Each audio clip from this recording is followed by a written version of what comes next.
So what's up sa mga kahombre ko dyan? Makagagawa na naman niya pala to. At syempre mga kahombre ko, alam nyo na, today is the day kung saan finally atin pong matutunghayan ang issue ni Ivana. This is quite serious mga kahombre ko, ha? Tayo'y makinig. Kahombre ko, follow nyo rin ako sa Facebook page ko. Si Mariam Syed Samir Marbella Al-Alawi, in short, Ivana Alawi, ay isang Filipina actress, model at social media content creator. Isa rin itong CEO ng kanyang business na skincare brand name Ivana Skin. Meron itong 11 million followers sa Instagram, 19.2 million subscribers sa YouTube, at 34 million followers sa Facebook. She's a freaking giant, mga kahombre ko, sa mundo namin. This girl is crazy, man. Crazy stats, mga kahombre ko. Motherfuckers! Ano ba ang kanyang issue? Last year, 2024, kumalat ang mga larawan at videos kung saan ay kasama ni Ivana sa isang airport ang kanyang pamilya. Joey De Leon at asawa nito at si Bacolod City Mayor, Mr. Albi Benitez. Lumabas yan and everybody knows about this. Sinasabi ng mga karamihan na sina Ivana at Mayor Benitez ay may patagong relasyon. Ayon sa kumakalat na videong ito, di ba? Ayon din sa isang vlog na kasama ni Ivana si Bea Alonzo before 2 months ng mga pangyayari na ito. Sinaad nitong I'm seeing someone pagdating sa love life nito. Kamusta ang love life mo? Papunta pa lang po doon. Papunta na lang po. On the way. Hindi, pero I'm seeing someone. So, yun. I'm happy. My heart is happy. Ito na nga. Hindi naman ako kinikilig kahit konti. Dahil dito, sinasabi ng mga karamihan na si Mayor Benitez ang tinutukoy nila dito, no? So, very, very interesting, mga kahombre ko. Marami rin, mga kahombre ko, syempre, automatically, ang magsasabi na sumama si Ivana kay Mayor Benitez dahil si Mayor Benitez ay super billionaire. Tama? Yan lang naman yung isa sa mga madalas na ibabato sa'yo ng mga taong walang kaalam-alam sa buhay. Okay, para sa akin, ha? Mga bobo! Sa utak ng mga Pilipino o mga Pilipina na chismosa, ganyan agad yung banat, mga kahombre ko. Basta pumatol ang isang sexy sa isang mayor, automatically alam mo na agad. Ang pangit na agad ng dating, no? Wala na yung tinatawag na love, walang ganon. Basta straight, madumi na yan, pera na agad yan. Yan naman yun eh. Ganyan naman yung pantapal dyan, mga kahombre ko, okay? Kantuta. Grabe yun! Kahapon, nag-try akong mag-trade sa Pocket Broker. And I was very, very relieved. Legit siya kasi pumasok agad ang aking cash in at syempre, kumash out agad ako. Maliit na halaga pa lang kasi yan lang naman ang kailangan ko eh. Konting halaga lang ang i-trade mo, malay mo, minsan, mas malaki pa dito ang mai-cash out mo. Ang gagawin nyo lang ay mag-scroll down kayo at i-click nyo ang link sa pinned comment. Then mag-register kayo, email, password at sa promo code which is ang ilalagay nyo, 100MK. Para naman may extra ang unang pinang-deposit mo. Ngayon, after nyong makapag-register, mag-top up na kayo sa inyong balance, then pwede ka na magsimulang mag-trade. Which is napakadali lang since ang pipiliin nyo ay either buy or sell. So in this case, maglalagay ako ng 1,500 pesos and at this rate ay magsesell ako. Wait lang nating matapos ito at bang! Profit tayo! Ngayon, sa nakikita mo ay sobrang hirap nito dahil first time mo lang. Huwag ka mag-alala dahil pwede mo naman itong pagpraktisan. Which is ang gagawin nyo lang ay pumunta kayo dito sa trading option, then click Quick Trading Demo Account. Sa demo account na to, mga kahombre ko, ay pwede kayong mag-practice with over 130 plus assets offered by Pocket Broker. Plus, hindi nyo pa ginagastos ang inyong sariling pera para masubukan nyo. If kumita ka na at gusto mo itong makuha, pwede mo na din itong i-withdraw. Which is ang gagawin nyo lang ay pumunta naman kayo dito sa finance option, then click withdrawal. Ayan, pwede nyo nang i-withdraw agad-agad mga kahombre ko through bank transfers, e-wallet, o cryptocurrencies with 0% commission. Ready ka na bang pumera? Magsimula ka na by clicking the link and pin comment at ilagay nyo ang promo code ko 100MK para may bonus ang inyong first deposit. Meron din kumakalat na isang post kung saan sinasaad kung gaano kayaman itong si Mayor Benitez. He was the founder of DG Plus, the company who runs the Bingo Plus application. He owned Visayas Cockers Club, online isabong before it was banned. Bagong taon, bagong talpakan. Meron o wala lang naman pipiliin nyo eh. Nasa link down below, nakapin. Try mo meron o wala lang naman pipiliin mo. Let's go! He's the guy who wants to build the $500 million Boracay Casino. He's made his money on resorts and legal gambling. He also owns Bright Light Productions that produces TV shows like Rated K and Lunch Out Loud. He's the chairman or president of at least 10 leisure resort, loans, and gaming companies. So, napakatindi po ni Mayor Boss Benitez, ano? Nagawa naman magbigay ng mensahe ni Ivana ukol sa issue na ito, okay? At sinabi niya na, hindi po ako ang nasasabing girlfriend ni Mayor Albi Benitez. I met him when I had worked in Bacolod. He was very accommodating and friendly. At hindi lang siya ang politikong nakilala ko at naging kaibigan. I am currently seeing someone who makes me happy. All I can say is that he is a very respectable businessman and not a politician. So nakikita niyong lahat mga kahombre ko na itinatanggi po ng ating kaibigan o ng ating idolo na si Ivana na sila ay may relasyon ng Mayor Benitez. Okay? So wala daw. Ayon sa kanya yan mga kahombre ko ha. Who are we to judge these people? Diba? Hindi natin alam ang katotohanan. So, mahirap yan, no? Fuck! Baka mamaya makasuhan tayo kapag hindi totoo, tama? So, sa ngayon, mga kahombre ko, nagbabasa lang tayo for more information and for security. Kung wala kang pakyo ka na lang, magsama kayo ni Tulo. Sa dulo, ay nagbitaw rin ng mensahe si Mayor Benitez at sinabing, I am fully aware of the video footage that has been circulating, which unfortunately does not accurately explain why I was in Tokyo. I went there on a business trip as stated in my official travel order. The speculations involving Miss Ivana Alawi are untrue and only serve to put malice into what was clearly a chance encounter. I apologize to Miss Alawi and her family who have been unfairly dragged into issues concerning my private life. There is no truth to any and all of these rumors, and I am settling the record straight to avoid further hurt and damage to them.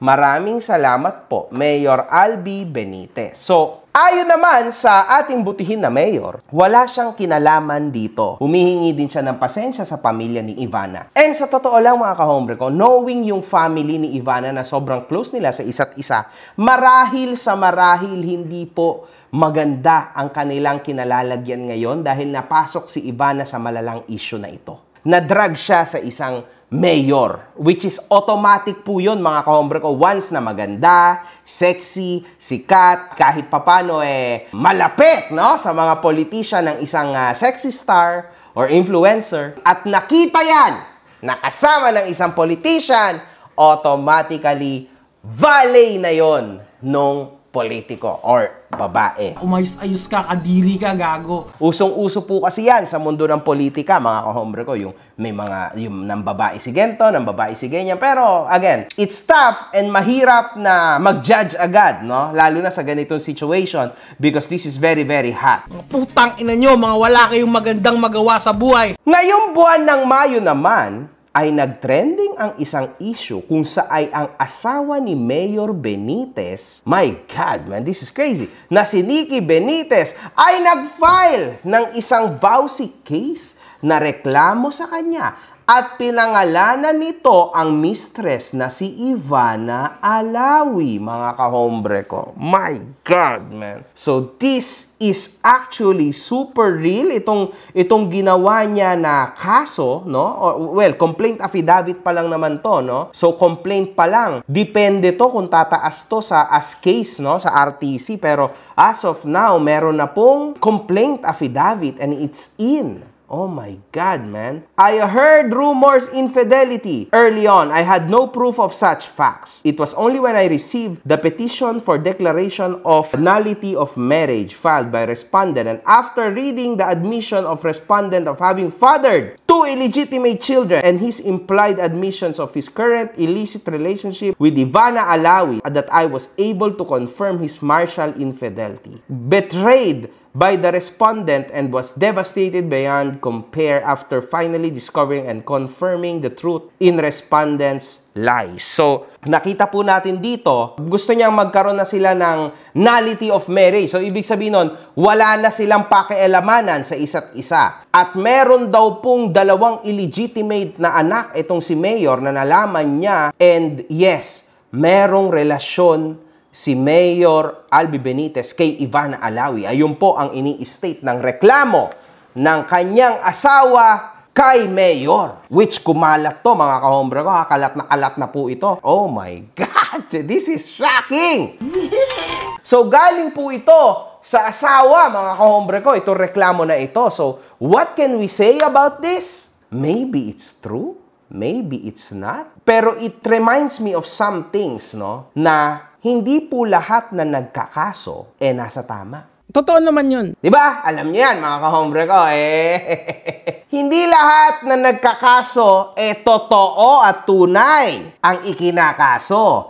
Kaya nga meron po tayong tinatawag na paglilitis. Meron po dyan na nagkakaso lang dahil gusto lang magbigay ng aberya sa tao, or else gusto lang niya na mapatagal yung mga bagay-bagay na magiging against sa kanya. Tama? Ganun lang yon. Maaaring kaya siya nagbigay ng ganitong klaseng complaint na eventually tataas kasi bouncy case to. Tataas to sa RTC. Maaring pwedeng meron siyang pinaplano. Tangina mo, ako yung mataba pero ikaw yung mas baboy. Sa ating dalawa, gago, ulul, fuck you. Ganun lang yon, mga kahombre ko. Pero, for sure, lalabanan ito ni Mayor Benitez kasi itinatanggi niya ito. And actually, as per her transcript, wala naman siyang evidence. So, kumbaga, idinamay niya na lang to sa kanyang complaint. So, hindi natin masasagot o masasabi kung ano man. Pero I believe in the Philippines justice system. Isa lang ang hindi ako nag-agree at talagang di ako maniniwala na hindi porke ikaw ay nag-complain, nag-file ka ng complaint at tumaas siya sa RTC, tama na at ikaw na agad yung nasa totoo. It depends. You'll need to wait hanggang sa magkaroon ng final resolution sa RTC. So as of now, nandito lang po tayo at tayo'y nagchichismisan. This is a big chismis. Nothing more, nothing less. It's on you kung maniniwala ka. Pero hindi ko gusto, mga kahombre ko, na maliit ang utak nyo. Understand the social media game. Ayaw ko na maliit ang utak nyo. Gusto ko gamitin nyo ng ayos ang utak nyo. At tandaan nyo, complaint affidavit pa lang to. Ibig sabihin, nasa prosecutor level pa lang to.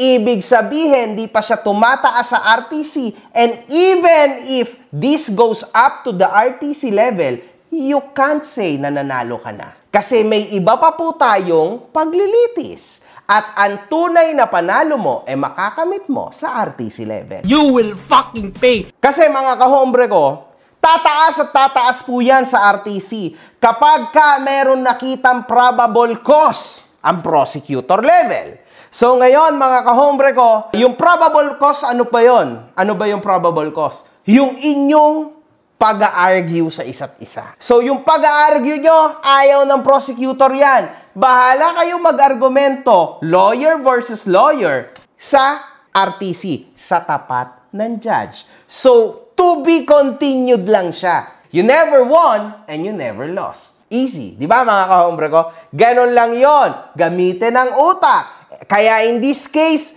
you can't judge this one immediately. Kung saan nagko-complain yung asawa ni Mayor because this is just a complaint as of now. Hindi mo pwedeng i-judge agad to. Porque sinulat lang Ivana Alawi, finished na. Oo, condemn na si Ivana Alawi. No. Huwag pong maliit ang utak natin. Kahit nga na magsyatan ka Tandaan na kahit na magsyatan ka, Bakit ba after 3 days nakakapag-bail? Kasi maaaring tinarantado lang yung iyong address. Hindi mo alam na meron ka palang complaint. Hindi ka naka-attend, tinarantado yung address mo. Magkakaroon ka ngayon ng mugshot. Then after 3 days, 4 days, nakapag-bail ka na. Kasi bailable naman ang kaso. Patawarin mo na ako! Ako na yung magsasorry sa'yo! Tangina naman, pre! Ayoko na! And yet, kahit may mugshot ka na, wala lang yun. Hindi pa rin po yun, mga kahombre ko, makakapagsabi na ikaw ay dapat makulong at ikaw ay kriminal na. Gamitin ang utak. Utak ha! Utak lang. Okay? Huwag kayong matakot sa mga mugshot. No! It's not yet finished. Ganyan kaganda ang justice system. Ha? Kaya nga po meron tinatawag, mga kahombre ko, na tamang proseso. Ha? Huwag maliit ang utak. Use your head, man. Huwag kayong magpa-blind sa mga stupidong tao, sa mga stupidong mga haka-haka. Ayoko ng ganun kayo, mga kahombre ko. Don't do that. Kumakalat din ang isang post ng aking kaibigan na si Sian Gaza kung saan sinasaad niyang nasa kamalian ang asawa ni Mayor Benitez sapagkat hiwalay na raw sila nito 20 years ago pa. Ang hindi ko maunawaan kung bakit si Ivana po ang ipinagdidiinan mo, madam. 21 years na po kayong hiwalay. Almost 15 billion pesos worth of properties na po ang nailagay sa pangalan mo. Ano pa po ba ang gusto mo? Wow! Grabe! Hiwalay na pala sila 2003 pa lang As in, there's a court order issued by Pasig City na hiwalay na pala itong mag-asawang to 2003 pa lang. And given na walang divorce sa Pilipinas, so ano lang yung meron sila? Legal separation lang ng properties. Nawala na yung conjugal blah blah blah. After 11 years of marriage, kinasal sila 1992. The court order of legal separation was issued 2003. So after 11 years of their marriage, tapos na, finish na. Simula na 2003, wala na, we are legally separated. Yung kikitain mo, kita mo na yan. Yung kikitain ko na yan. Alright? Tapos itong mga property, itong bilyones na meron tayo right now, papartihin natin ito ng maayos, given by the power of the korte.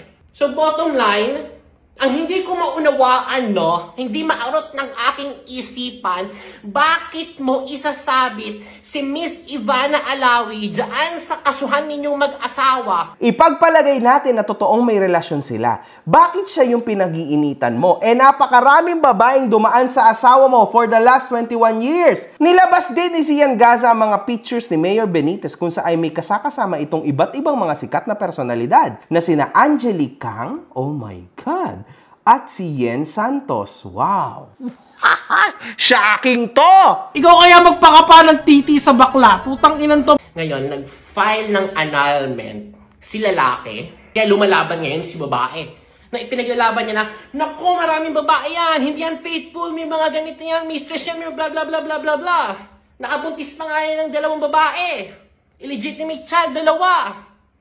And all throughout the 21 years, napakarami naging babae ni Mr. Ang hindi ko maintindihan after 2 dekada, bakit mo igigit-git or iipitin or atakihin or babanatan or isasama sa kaso yung isang babae na 6 years old pa lamang nung naghiwalay kayo. I don't get the point Diba? Nakabuntis nga, ikaw na mismo nagsabi sa petition na final mo dun sa affidavit mo or whatsoever you call it na nakabuntis yung asawa mo ng 2 babae, meron siyang 2 illegitimate child. Doon pa lang sa puntong alam mo sa sarili mo na matagal na itong may mga kinakasama. By my friend, by our friend Sian Gaza. This is crazy, mga kahombre ko. Wow. Ayon din sa isang post ni Sian Gaza, bakit nagawa nitong kasuhan si Mayor Benitez tungkol sa pagkabit ni Ivana Alawi at bilang mistress niya? Madam Benitez, hiwalay na po kayo ng mister nyo 2003 pa lang. Bakit po si Ivana dinadawit nyo? 6 years old pa lang po si Ivana nung naghiwalay kayo. Ang labo nyo po sa totoo lang, sinisira nyo ang pangalan at imahe ng tao. Ito po yung proof ni Sian Gaza. Wow! So in short, mga kahombre ko, sa nakikita ko dito, free na si Mayor Benitez na magdesisyon sa buhay niya kung gusto niya mag-asawa, mag-girlfriend, free na siya. And ganun din naman yung kanyang asawa. Hindi natin maintindihan kung bakit nga naman, Tama nga si Sian, bakit ka naghahabol? Ang dami mo na palang property na nakamit, ang dami nang nangyari sa iyo ngayon, napakatagal nyo nang hiwalay, and at the same time, meron na kayong kasunduan na everybody's free to do what they wanna do. And sa isa pa, mga kahombre ko, eto sa akin lang to, no? Si Ivana Alawi po, one of the toughest, the #1 YouTuber in the Philippines. Okay? Siguro si Raffy Tulfo lang yun nangunguna sa kanya. Ito para sa akin, mga kahombre ko. No, di ba? We all know na si Ivana ay mayaman even before. Di ba? Alam niyo yan, yung father niya, di ba, lumabas sa TV. So, meron siyang mansion or parang castle sa ibang bansa. So, she's quite rich already. Pero tanggalin na rin lang natin yan, mga kahombre ko. Doon na lang tayo sa Ivana ngayon. Ivana is the biggest YouTuber in the Philippines, no? Ang problema dito, mga kahombre ko, papaano mo masasabihan si Ivana na parang ngarag na ngarag siya sa pera? Tingnan nyo naman po ang views ni Ivana, mga kahombre ko. Minimum yan, baka kahit with no effort at all, baka kaya niyang kumita ng 3 milyong piso kada buwan. Actually, tanggalin mo yung baka. For sure, kaya niyang kumita ng 3 milyong piso kada buwan. May sarili siyang bahay.